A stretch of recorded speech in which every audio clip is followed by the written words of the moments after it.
Welcome to Soldier Field, home of the Chicago Bears. I'm Wayne LARRIVEE, Bears play-by-play announcer on WGN Radio 720. Along with Bears Hall of Famer Dick Butkus, now a color commentator on WGN. You know, Dick, broadcasting from our perch here high atop Soldier Field, we've seen some of the greatest moments in Bears history. That's for sure, Wayne, and I was fortunate enough to be part of that history on the field. The Bears tradition is a great one, spanning 75 years, and in this, the 75th anniversary of the Bears and the NFL, we can relive some of that history thanks to Jewel Food Stores and Coca-Cola. So, kick back, relax, and enjoy as Jewel Food Stores, Coca-Cola, and WGN Radio proudly presents the greatest moments in Chicago Bears history.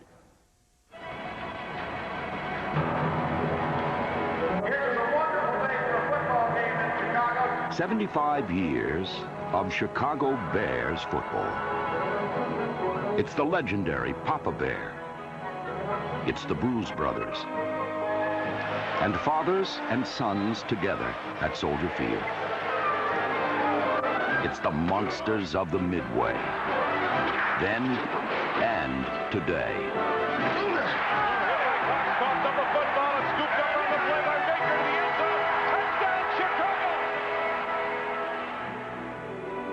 It's the power and grace of a star named Sweetness. It's the flash and wonder of the Kansas Comet. It's Mike Singletary's eyes and tearful, heroic goodbyes. It's Iron Mike, Willie the Wisp, the Bear Fight Song. It's Brian's song.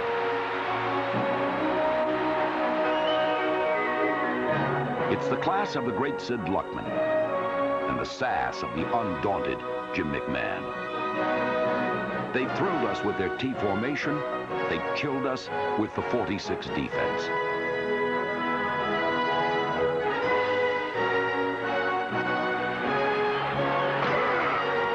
They were true warriors. They pointed the way, and we followed. This is the story of magic moments, milestones, and memories. 75 years of Chicago Bears football.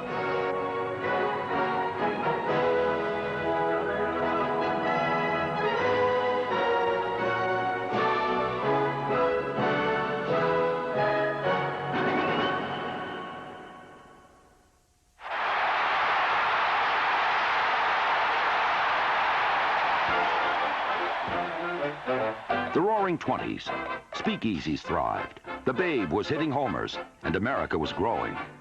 Such was the backdrop for the founding of the NFL. At the forefront was an entrepreneur and pretty good end named George Stanley Hallis. He ran the Decatur Staleys, later the Decatur Bears, and ultimately he convinced the great Red Grange to play for his Chicago Bears. The galloping ghost packed him in. Hallis signed a bruising runner named Bronco Nagurski and Hall of Fame end Bill Hewitt, and in 1933 the Bears faced the Giants in the first World Championship ever. Fueled by the running of Nagurski and a game-winning lateral from Bronco to Hewitt to Bill Carr, the Bears won 23-21. On Thanksgiving in '34, the Lions and Bears met in the first national radio broadcast. Fans munched drumsticks and listened to their beloved Bears. Hallis built a dynasty that dominated the '40s. Bulldog Turner, George McAfee, and quarterback Sid Luckman were each paid $873 for crushing the Redskins 73-0 in the 1940 championship game.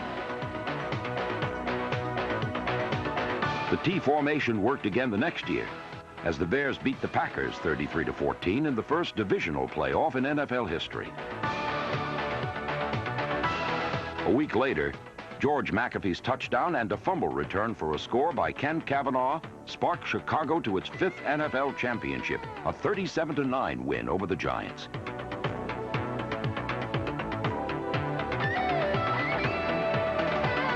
The Bears were champions yet again in 1946 as Sid Luckman picked off passes and scored the game winner on a bootleg play called Bingo Keep It.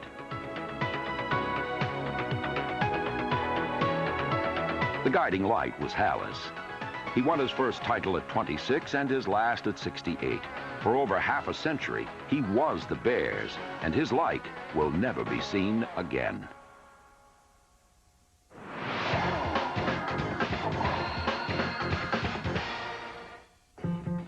Back in 1925, Red Grange began what was to become a lasting legacy of great Chicago running backs. 5 years later, the Galloping Ghost was followed by a wrecking ball named Bronco Nagurski.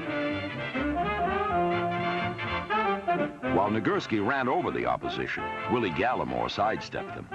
For 7 seasons, he was a cat-quick escape artist who came to be known as Willie the Wisp.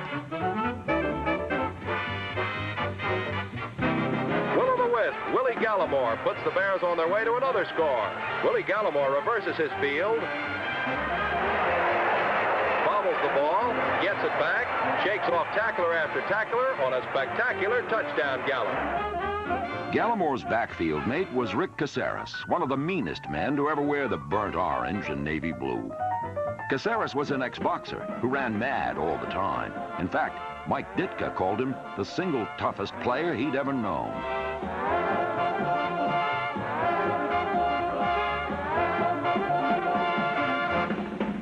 In 1975, a rock-hard runner from Jackson State suited up, and the rest was history.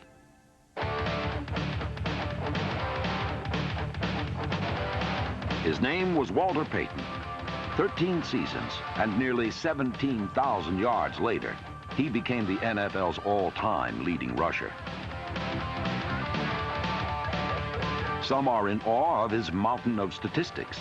Others recall the tacklers he overran and dragged. For others, it was his patented end zone leaps.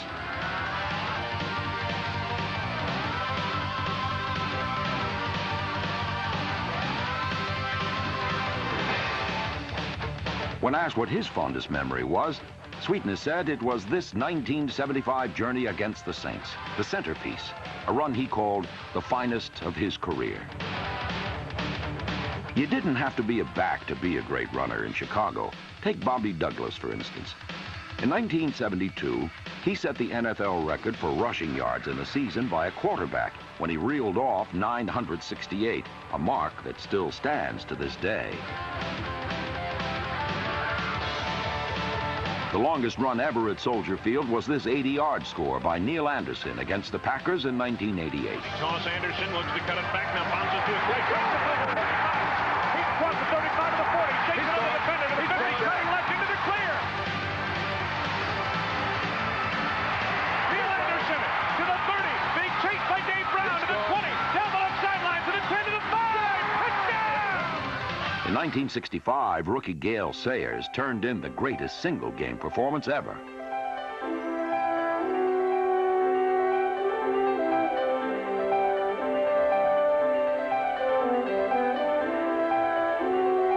On December 12th, on a brisk winter's day, Wrigley Field was covered with heavy crusted mud. For Sayers, it was like one of those one-sided late afternoon pickup games on a soggy Kansas cornfield with his pals.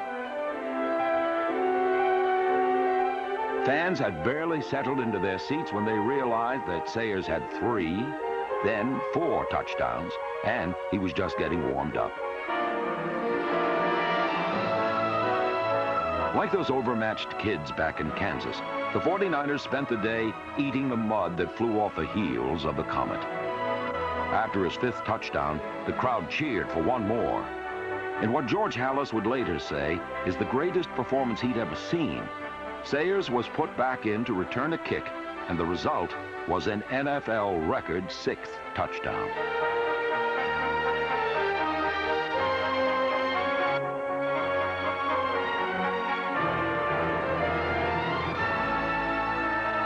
In the mud, a rookie became a legend. It was a magic moment for the ages by a superhero, a comet that would sadly burn out after only 7 seasons.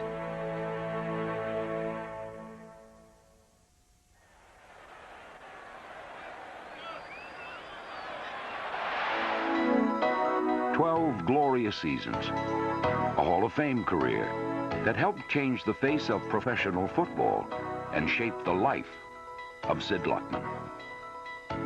Wherever my success has been, there hasn't been anything in the business world or anything I've ever done that can possibly equal the thrills that I have enjoyed in football. The thrills began in 1939 when Bears head coach George Halas drafted Luckman out of Columbia University to run one of football's most revolutionary offenses. As a quarterback in Halas's innovative T formation, number 42 threw for more than 14,000 yards and 137 touchdowns, both Bears records that still stand. In just his second season, Luckman led Chicago into the 1940 NFL Championship game against the Redskins, a team which had beaten the Bears 7-3 just 3 weeks earlier.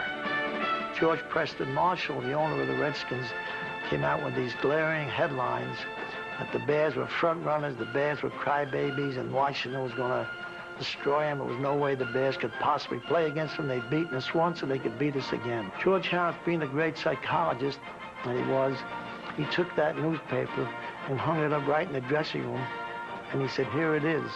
This is what the Redskins and the owners think about you. Is my opinion of you is that you're the greatest football team in America. My opinion of you got to prove it to yourself, which is very, very important. Prove it to your family and prove it to the fans of America. We went out on that field, and it was almost devastating. On the game's second play from scrimmage, the Bears' George Wilson delivered the game's most devastating block. After Bill Osmanski's 68-yard touchdown run, Sid Luckman and the Bears continued to bomb the shell-shocked Redskins. The Bears rolled to an astounding 73-0 victory, the most lopsided win in championship game history. It was the first of 4 world championships the Bears would win over the next 7 seasons. During that time, Sid Luckman continued to set new standards at quarterback, with one of his most historic performances coming against the Giants in 1943.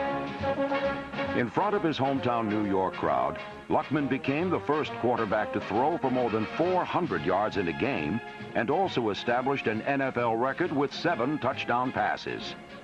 It's one of the few games that my mother ever went to. She was always afraid I would play and get hurt. So I was running with the ball, and she's sitting next to my brother and sister. He said, please, Sid, give them the ball. Let them run with it. I don't want you to run with the ball. My mom was that way, and she refused to just go to many games, but she did go to that one. That made it that much nicer and that much more thrilling for me that she was there. Later that season, Luckman led the Bears to their 3rd NFL title, throwing for 5 touchdowns and intercepting 2 passes against the Redskins. I think probably that was, humbly I say, that's the best game I probably ever played. Indeed, it was one of the best all-around performances by any player ever. The Bears' championship reign was a tribute not only to the on-field leadership of Luckman, but also to the legendary guidance of Coach George Halas, a man whose innovative vision and inner fire drove his team to greatness. If you ask me the kind of man he was, tough, fair, tremendous coach, great psychologist, a human being that all of us on the team admired and respected. The ingenious X's and O's drawn up in his playbook helped change the game, but perhaps Halas made his greatest impression on Luckman in one short letter written in 1983. I was 88 years old, and he wrote me this letter before he passed away. My dear Sid, I love you with all my heart. When I said this to you last night as I kissed you, I realized 44 wonderful years of knowing you was summed up by 7 words. My boy, my pride in you has no bounds. You were the consummate player. Remember our word now. Every time he said it to you, you brought me another championship. You added a luster to my life that can never tarnish.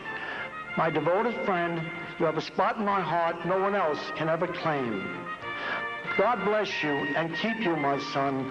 I love you with all of my heart. Coach George Halas. Thank you all tonight. I'm blessed. So I stand here to tell you the camaraderie, the friendship, the cheers, the crowd, the smell of the grass. They'll take away all the things in my life, but they'll never take away the memories as I reach out that seem like yesterday. God bless you and thank you very, very much.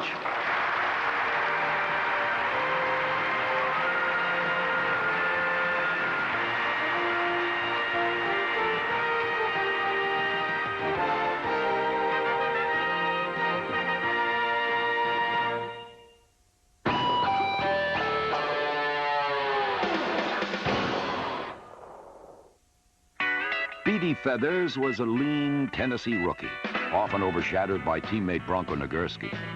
But in 1934, he grabbed the spotlight by rushing for 1,004 yards, the first man ever in NFL history to crack the 1,000-yard mark.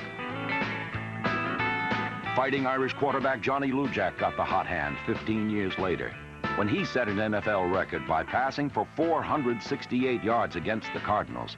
Lujack fired 6 touchdown passes, one short of Sid Luckman's mark set in 1943.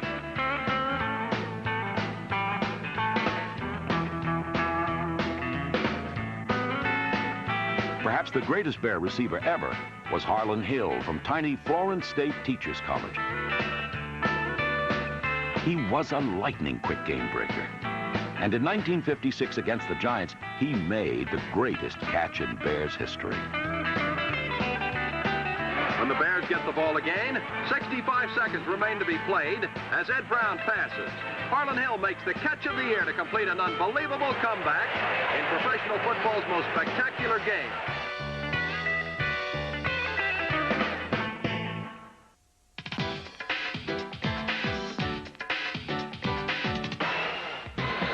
Inside the 10, Dennis makes a play on it at the 6. Cutting left to the 10. Good move. 15, 20. Got an opening. 25, 30. McKinnon breaks it down. 35, 40. 35, 40. He's going to go. Dennis McKinnon's acrobatic return against the defending champion Giants was a memorable moment indeed. And in 1990, Johnny Bailey returned to punt 95 yards, the longest in Bear history.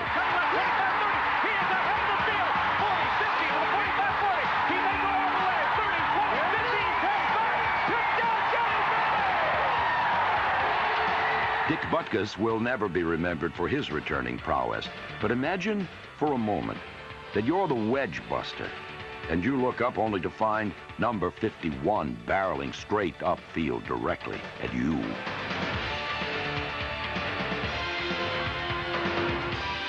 Perhaps Butkus should have allowed teammate Cecil Turner to handle the return chores. After all, Turner tied an NFL record by returning 4 kickoffs for touchdowns in 1970.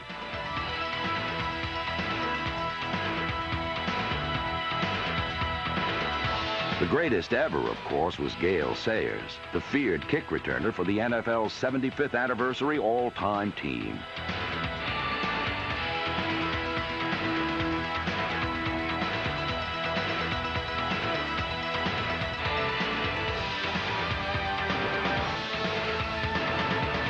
There have been many happy returns over the years, but none more amazing than Dave Williams' Thanksgiving gallop on the overtime kickoff in Detroit in 1980. We're underway here in overtime. Davey Williams at the 5, to the 10, to the 15, to the 20. He breaks through to the 25, to the 30. Coming to the near sideline. He's to the 40. He's to the 50. On the sideline. He's to the 30. He makes goal. He's going to win it. A kickoff return by Davey Williams. 95 yards. And the Bears win it in unbelievable fashion. Davey Williams, 95 yards. And the Bears are absolutely going crazy.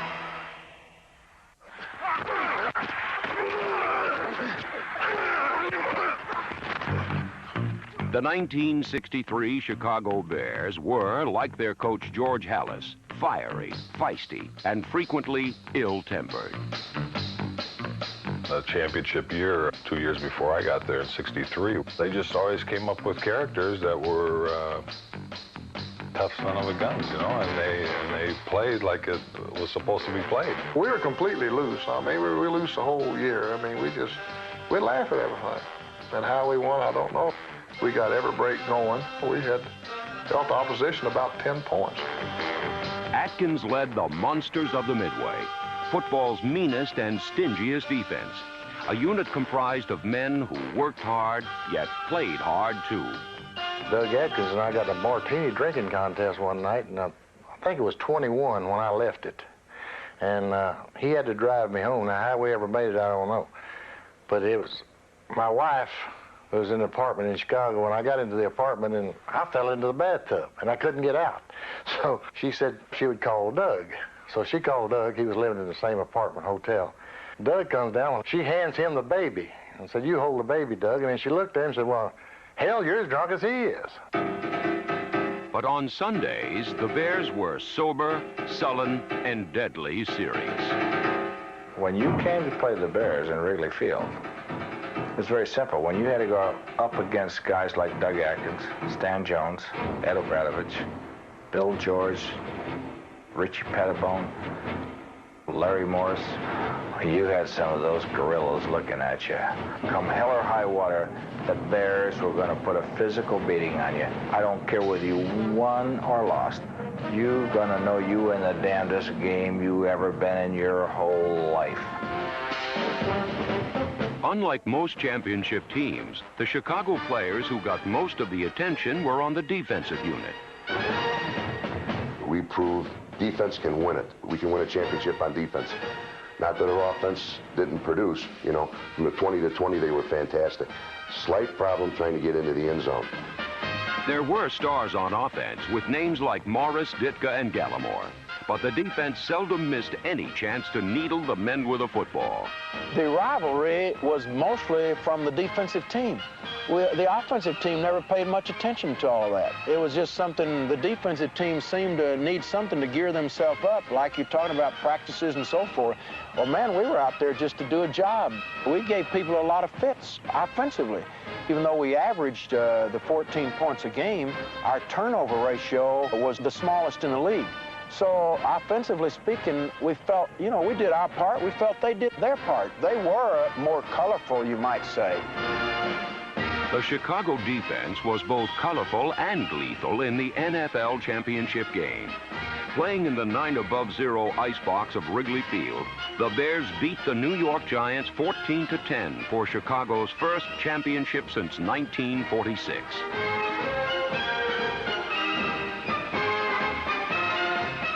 Play with these guys that, goddamn it, they were men. The word was their bond.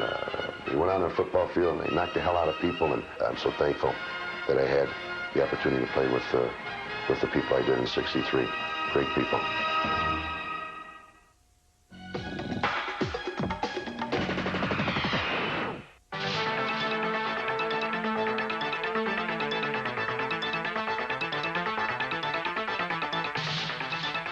Gail Sayers, number 40, exploded into the NFL in 1965. By the end of that season, he had scored 22 touchdowns, more than any player in the history of the NFL.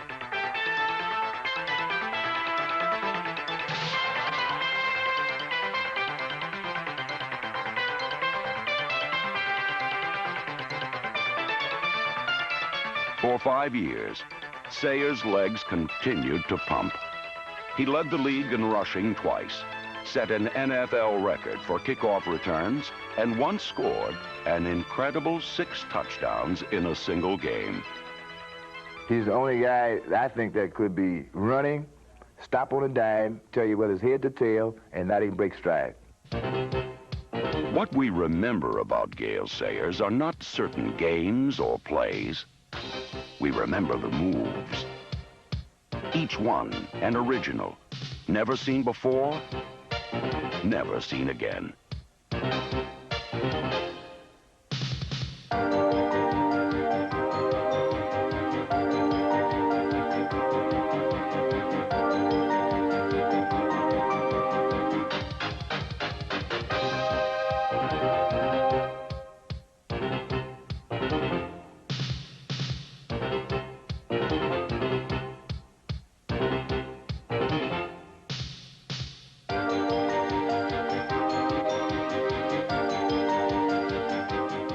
I've watched him put moves on guys coming up behind him, I mean 4 yards away. No back has ever been able to do that.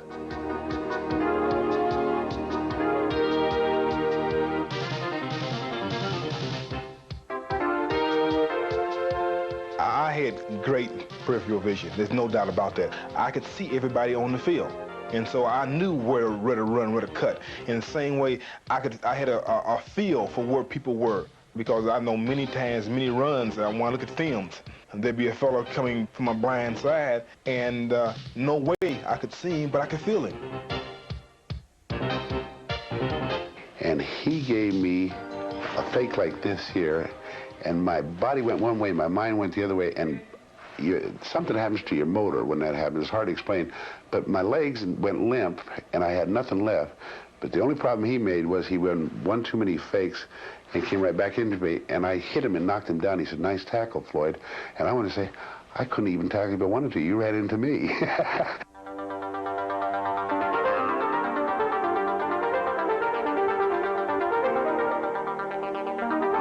Gail planted the foot and went through these people, and I thought I saw him an amoeba-like, or paramecium, split into two things, and the defensive people went at the wrong one.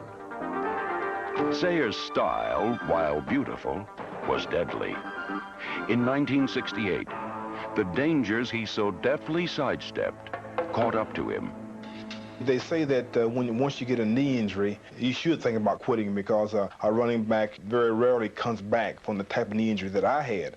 But quitting, I wanted to prove that one could come back from a serious knee injury within a year. They say so many times, well, it takes 2 years, it takes 3 years to come back. I want to prove that you could come back, and as I said, I had one of the worst knee injuries ever. So next year, I think Gail Sayers came up with maybe the best performance of his entire life.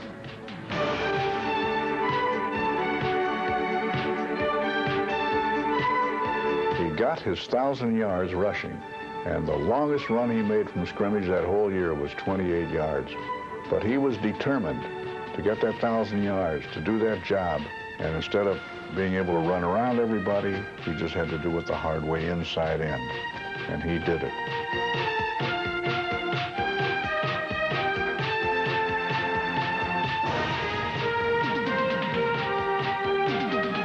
While Sayers' courage carried him to the rushing title in 1969, it was his instinctive skill that lifted him to a pedestal from which he will never fall.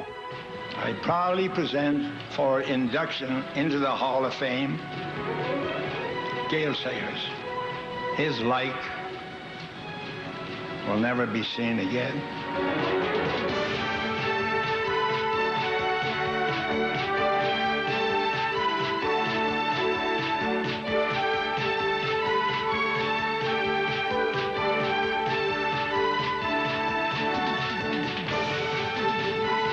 Gail Sayers' NFL career consisted of only 68 games.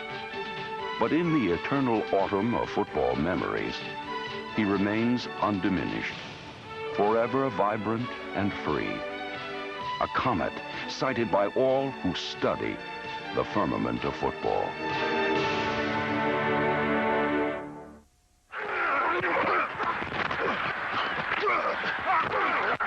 Dick was an animal. I called him a maniac, a stone maniac. He's the kind of linebacker that when he hit our back would go back in the huddle. He'd be talking out his ear hole. He'd want to know who was supposed to block that crazy sucker. Before you could begin to try to block on Dick, you had to overcome the mystique. And he didn't appreciate this, but I said it was almost like an odor.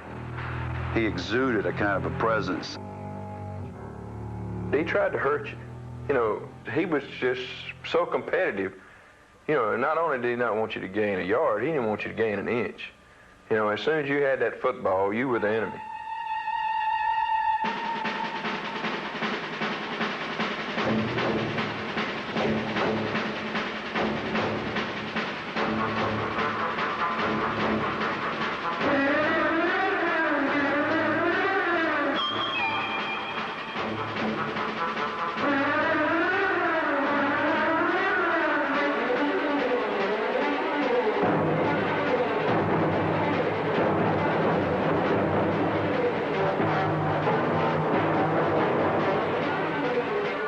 Butkus played football with a religious fervor, with an unrelenting obsession not only to excel, but to dominate and demoralize.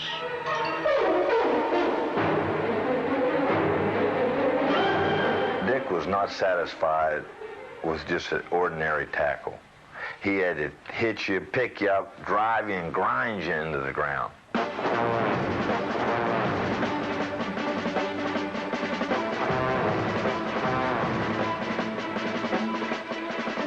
For Dick Butkus, football was never a game, but a street fight. A place for all-out, no-holds-barred warfare.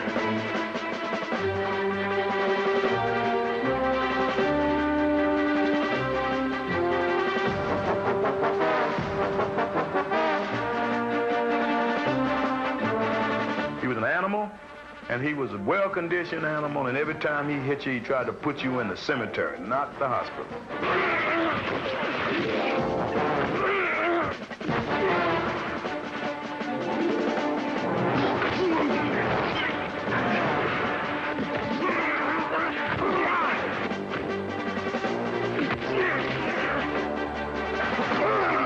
Butkus was the most destructive defender in the game.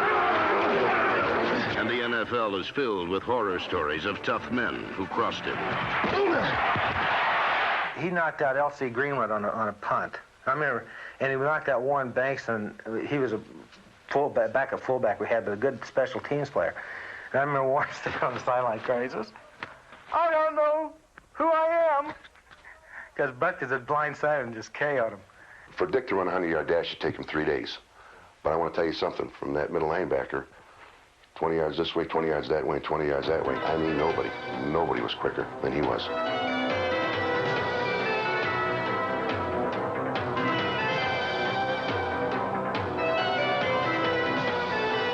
He made a lot of interceptions. If he was told in pass defenses to be in a certain area, I mean, he was there. He had great hands. The man was unbelievable. His whole damn life was football. Forget about it. Wasn't driving a pretty car. It wasn't going to the local bar and pounding your chest, I'm the greatest. It was the opposite. You know, I'm really not the tough, macho guy that was only during the game, and no matter how hard you try to explain that, sure you were, you know. So he's basically a pain in the ass. You know, again, I know him, and he's got a personality like a fried lobster. It was horrifying playing against him because he can intimidate literally an entire offensive team, and I mean good teams. We had a rookie center that was playing against him for the first time. And, of course, you remember Butkus grunted a lot and growled a lot when he was backing up the line. And we sent this rookie center in to play for us, and the first time he came off, his eyes were about like this. He couldn't believe what he was hearing from Butkus. Butkus had him intimidated. He hadn't even blocked him yet. Butkus dominated a game the way no other player ever has. He dominated officials. He'd take the ball away from the guy after the play and shake it in the official's face, and the official would point it their way. It was awesome. I was working, and Butkus came up to me, and he started to wave his finger at me. And I sort of smiled at him and I said, "Butkus," I said, "don't wave your finger at me." I said, "I'll bite your head off." He looked at me and said, "Well, if you bite my head off, you'll have more brains in your stomach than you will have in your head."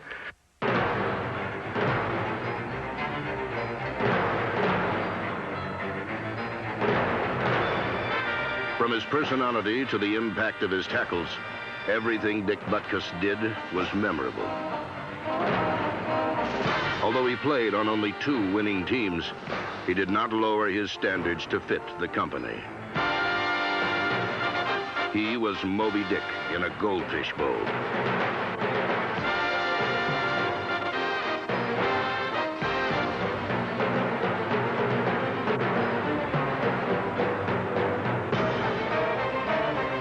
His 9-year career stands apart as the single most sustained work of devastation ever committed on a football field by anyone, anywhere, anytime.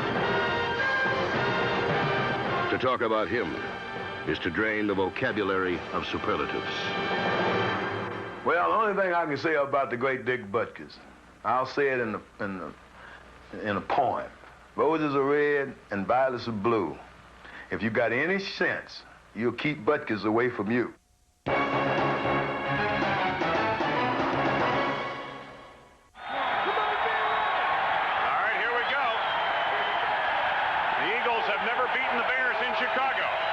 And they wouldn't this time either, as Tomczak and McKinnon got the Bears off to a lightning start. Gentry comes in motion to the near side, now turns back the other way, snap to Tomczak, rushes on. Tomczak has time, he rainbows the right side, McKinnon wide open ahead of the field, to the 30, to the 25, 20, 15, 10, 5, touchdown Bears!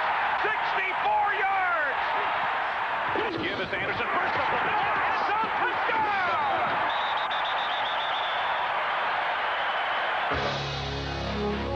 Illinois poet Carl Sandburg wrote, "The fog creeps in on little cat feet." In moments, Soldier Field was shrouded in an eerie, thick mist.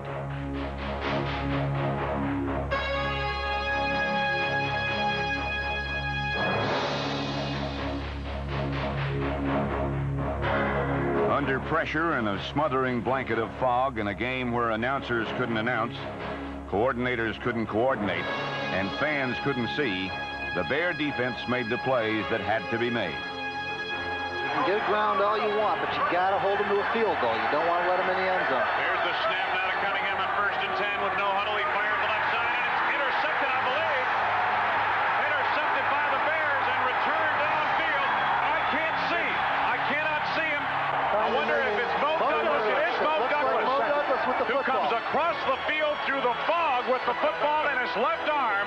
You know, actually, if Mike Ditka had come across the field with the ball, we could have assumed he intercepted it. Chicago was one victory away from Super Bowl 23.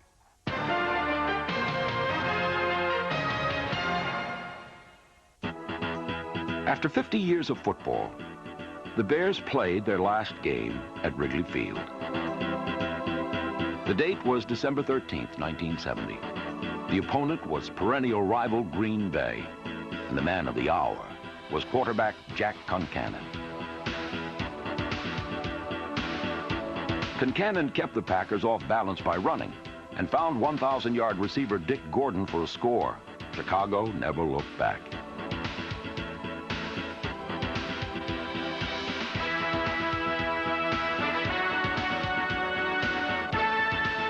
Jim Dooley's Bears rolled 35-17 and bid farewell to Wrigley in style. In 1971, Soldier Field became their new home, and the eventual four-time Super Bowl champion Steelers, led by Terry Bradshaw, were in town to help christen the Bears' new den.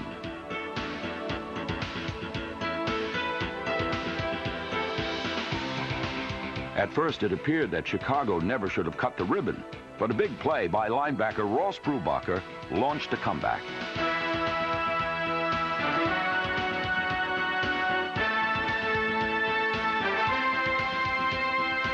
The game winner was a touchdown pass from Kent Nix to George Farmer, as life at Soldier Field was off to a dramatic start in a new home that would be the site of even greater victories.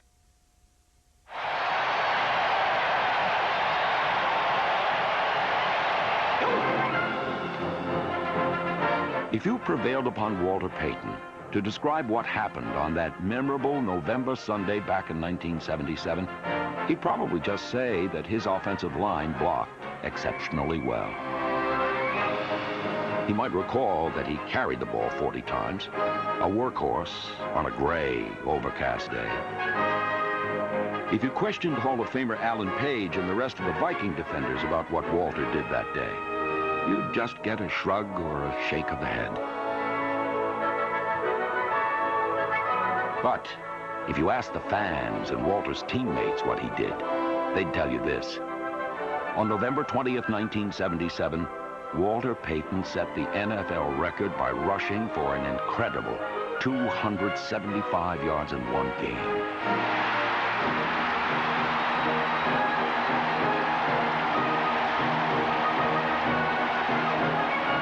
How did Walter feel about setting the record? Well, he'd probably just repeat, "My line was sure blocking great that day."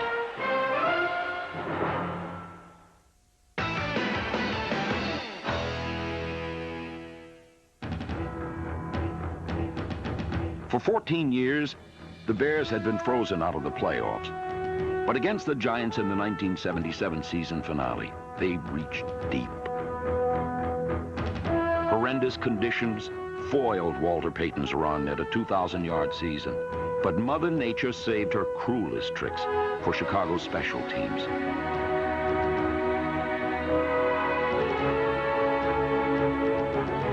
The Giants and Bears were tied at 9 at the end of regulation. A tie would eliminate Chicago from the playoffs. So like a pack of resolute sled dogs, the Bears moved out into the blizzard in overtime.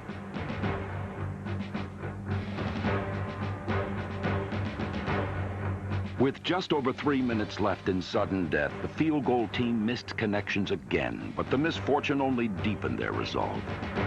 And when the Bears got the ball back, only 82 seconds separated them from success or failure.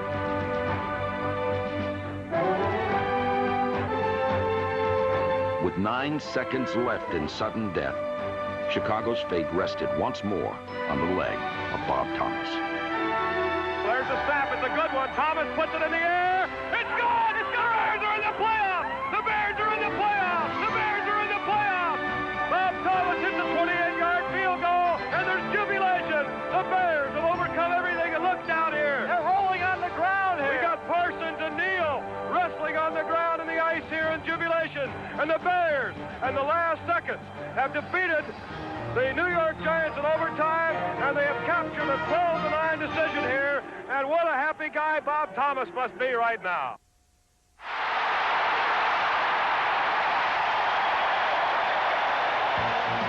December 7th, 1980. A date that will live in infamy for Packer fans, a date that will shine forever for Bears fans. Walter Payton and Roland Harper helped launch the attack, and what followed was a head-spinning avalanche of points. For 3 decades, 30 first downs was the club record. They ripped off 33 against the overmatched Packers.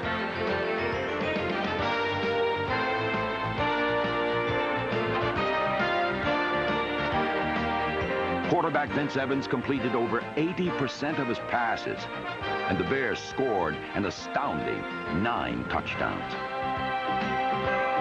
When it was over, the final score read Bears 61, Packers 7. The most points ever scored by one team at Soldier Field.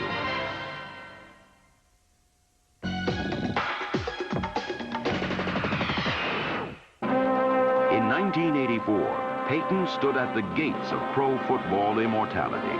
On a cool October day at Chicago's Soldier Field, this determined athlete entered a new world, one all his own. All right, here we go. McMahon asked for quiet. Second play of the second half from the 21-yard line. Walter needs 2 to break the record. High formation.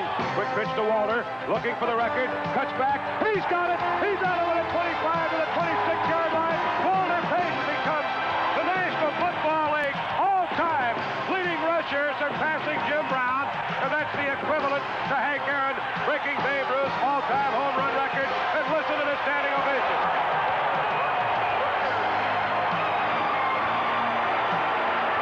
The motivating drive for me has been for the athletes that have tried, but yet and still have failed to reach that certain achievement.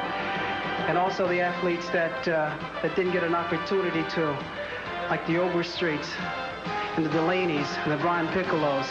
You know, this simplifies what the game is made of. And what I did out there today is a reflection of those guys, because they made the sacrifices as well.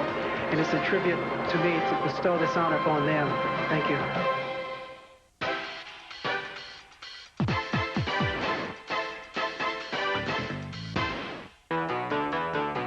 With starter Jim McMahon sidelined with an injury, the Vikings took a 17-9 lead, forcing head coach Mike Ditka to summon the tricks of his magician-like quarterback. Evidence from the sidelines looks like Jim McMahon will be coming into quarterback. Spent 2 nights at Lake Forest Hospital for back spasms up near his neck. And he's on to try to revive the Bears offense. Payton the lone setback.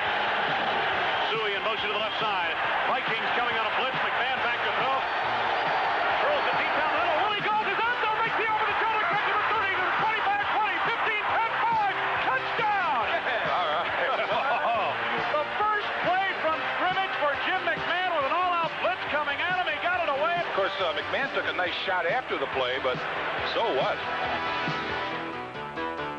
McMahon's first 2 passes were for touchdowns, and he added a third to beat Minnesota 33-24.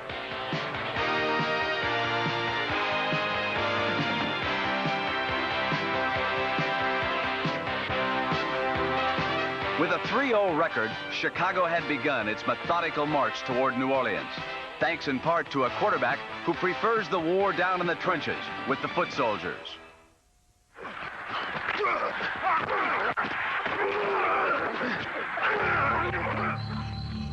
For the first time since 1963, Chicago was an arena for pro football's postseason gladiators.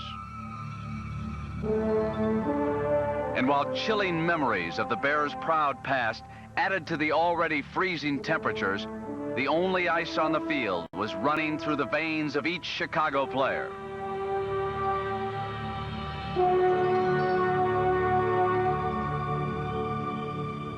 Vendetta from his end zone. Bears look at good field position. Oh, he missed it! He missed it! Inside the field. It's Sean Gail! Holy smokes! One score was all the cushion the Bears needed.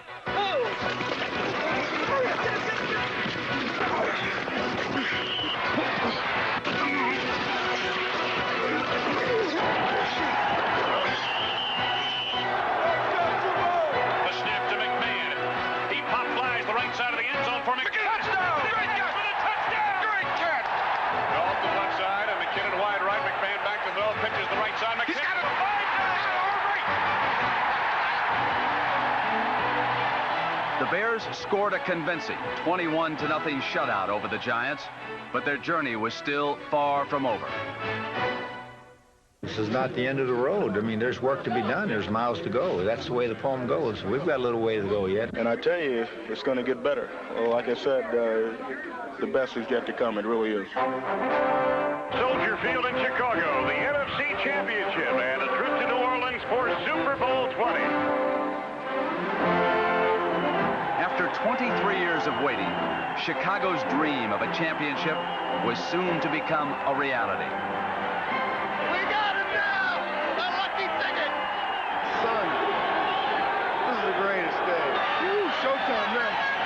Showtime. This is what it's all about. This is for the World's Championship right here now. Let everything hang out! Am I right? Am I right?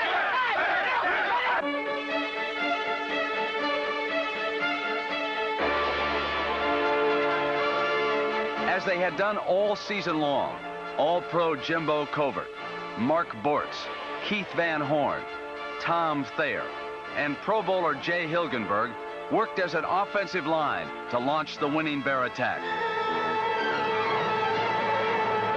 McMahon drops back to throw. McMahon steps up now. He'll take the throw. He wants to the 15, to the 10, all the way to the 5. He's a winner. He puts the Bears on top. McMahon rolling left, looking to deal. He fires the left side of the end zone. Willie Golden was wide open, and Jim McMahon put it into the left corner of the end zone. And the Bears lead it 16-0.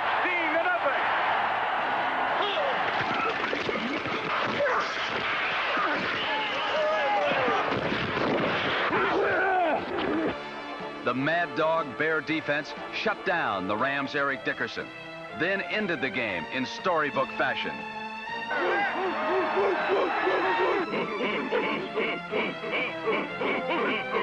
about 3 and it's snowing out here. Yeah, I'd say so. It's really starting to whip out there. It has gotten colder steadily. And now the weather that everybody talked about. I wonder if they're finally arrived. Maybe they're cheering for the snow. I think they are. Not to get theatrical, but I mean, how better can you write a script here for crying out loud? Third down, 11 yards to go for Dieter Brock and company. Brock back to pass, the rush out. And hammered down. He got the ball. Picked up by Wilbur Marshall. Marshall running across the field. Go. 30, 20. He'll go all the way. 15, 5, touchdown. Way to go. The crowning jewel in their NFC Championship. A record second consecutive playoff shutout was a spectacular amen, to the prayers of not only a football team, but of an entire city.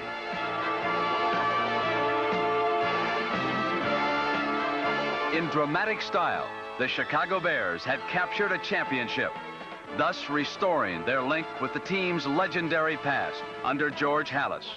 And the reward was a trophy bearing his name.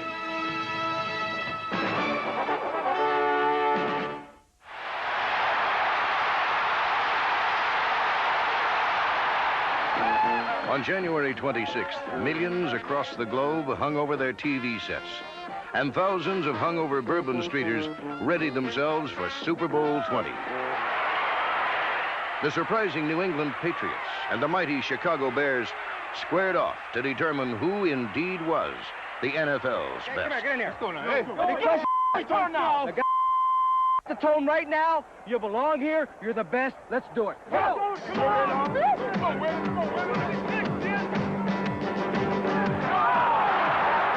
New England's opportunism got them to this important game, but they failed to take advantage of rare Chicago mistakes in the first quarter. Still, they led 3-0, but not for long.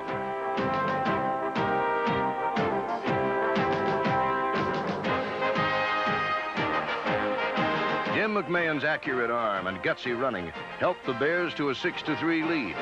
And then number 26, Matt Suey, went to work.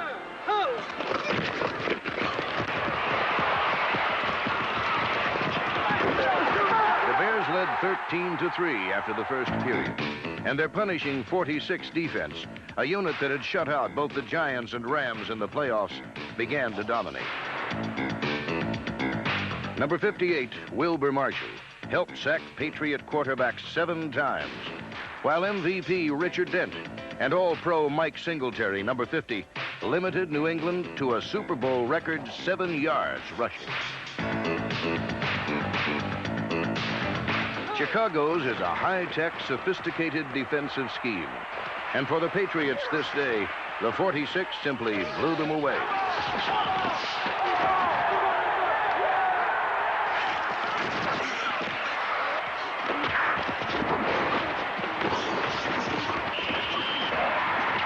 Historians may debate whether Chicago's defense was the best unit ever to play the game. But when Jim McMahon snuck in behind a crushing block by William Perry, number 72, no one could disagree that with a 23-3 halftime lead, the Bears had wrapped up Super Bowl 20 by intermission.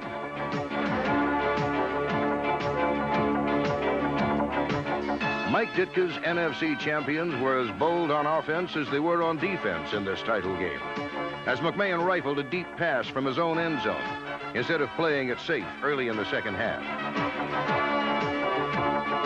Willie Gault's reception set up a second to Jim McMahon's short touchdown run, and the swarming monsters of the Midway took it upon themselves to score one of their own, as number 48, Reggie Phillips, took a deflected pass in from 28 yards out.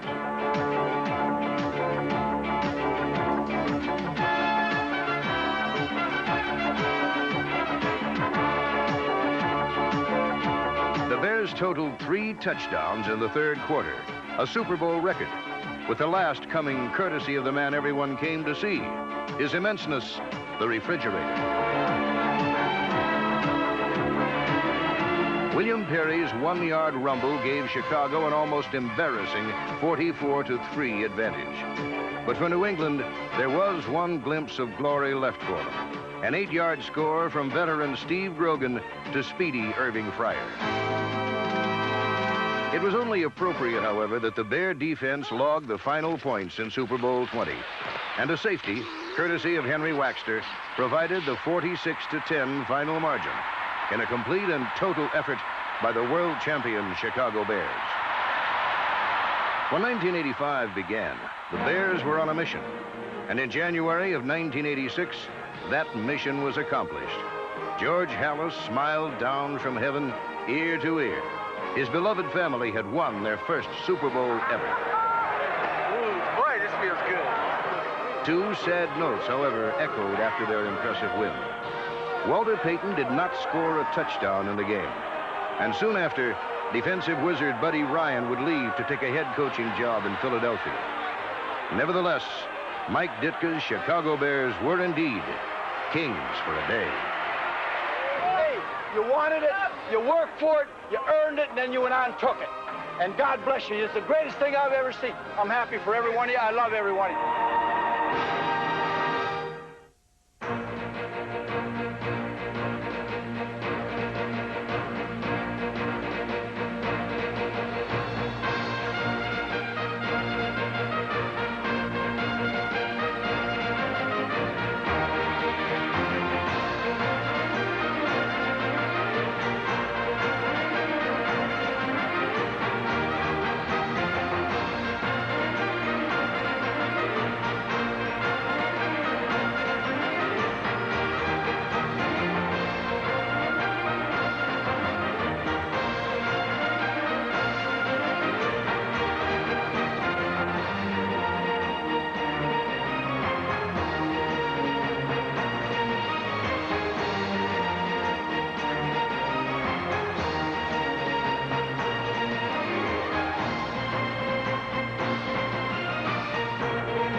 Last year, this guy bit my ear off, but it grew back. And then in '65, my finger fell off. Do you know in '71 I never wore any pads during the games? Didn't need them. One time I stared at a team so hard, they lost 15 yards before the snap. Find out what really happened by getting the Bears, a 75-year celebration. Available in 3 editions. Call 1-800-49-BEARS. Bear down, Chicago Bears. I wrote that, you know.